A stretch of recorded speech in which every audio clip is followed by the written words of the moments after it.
Fight censorship and boost your health. Shop now at brighteonstore.com. Welcome to CounterThink with Mike Adams. Today's broadcast is the single most important broadcast that I've ever done. And I really urge you to listen carefully to the information here, because the topic today is the terraforming of our planet.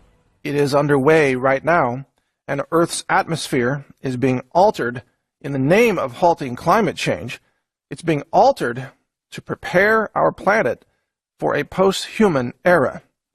Now, I know that sounds, if I heard that for the first time, I would be very, very skeptical of hearing such a thing. And, I'm a scientist. I'm a published scientist. I have multiple patents. I run a lab, an ISO-accredited laboratory. I use science every day. And as a scientist, I'm automatically skeptical of any such claims. So if I heard this too, I would say, wow, prove that to me. And I invite you to have the same mindset. I think you should approach this episode in particular with a sense of skepticism. Don't believe anything automatically. Wait until you hear the evidence and maybe do a little digging yourself.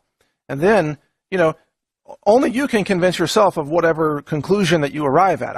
I can't do that. I don't control your thought process or your decisions. All I can do is show you the evidence, and then you can come to your own conclusion. But that's exactly what I invite you to do today, because the evidence is overwhelming. So let's just get right into it.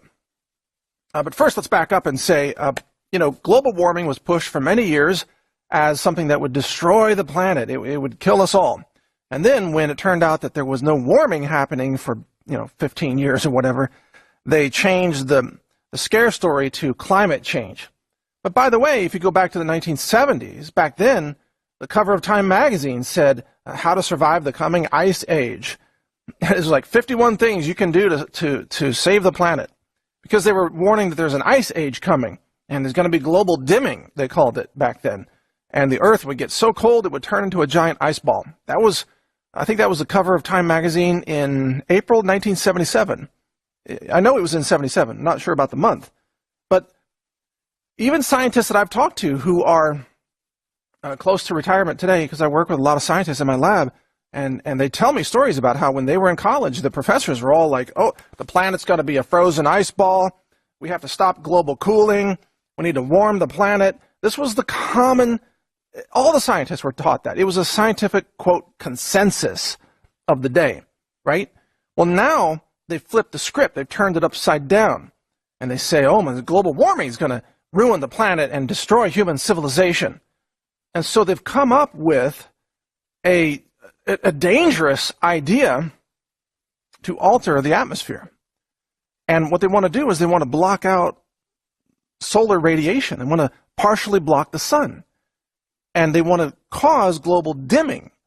And there's a new science paper and a whole new branch of science that focuses on so-called geoengineering. Well, geoengineering, until a year ago, was considered a conspiracy theory. So anybody who said, oh my God, there's chemtrails out there, there's geoengineering happening, they're spraying things into the atmosphere, those people were called lunatics. You've seen the stories, you've seen what the media does. They would run science specials on Netflix that say, no such thing as chemtrails. Well, now chemtrails are being cited and promoted by scientists as a way to save the planet. I'm not even kidding. They're promoting geoengineering, except they call it, what do they call it? Stratospheric aerosol injections.